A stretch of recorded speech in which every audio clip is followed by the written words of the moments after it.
Hello বন্ধুরা। তো বন্ধুরা কেমন আছো? আশা করি ভালো থেকো। আজকে মহাশিবরাত্রি।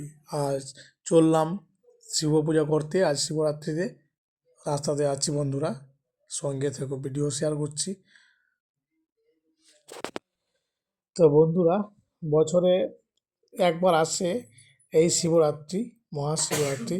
আজকে মহাদেবের কাছে যা মান্যত করবে, যা চাইবে, মহাদেব আর শিব পার্বতী সবই আশা পূরণ করবে।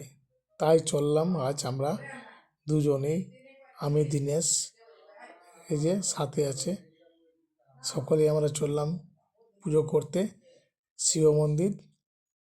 উপোস করে আছি। আর এখন বাজে মোটামুটি 10:30। এখন এই গ্রামের রাস্তা দিয়ে চললাম। সামনেই আছে সেই শিব মন্দির প্রাঙ্গণ। বেশ বন্ধুরা, তো গাইজ চললাম এই রাস্তা দিয়ে, এই সামনেই আছে শিব মন্দির। পৌঁছে এলাম, সঙ্গে থেকো।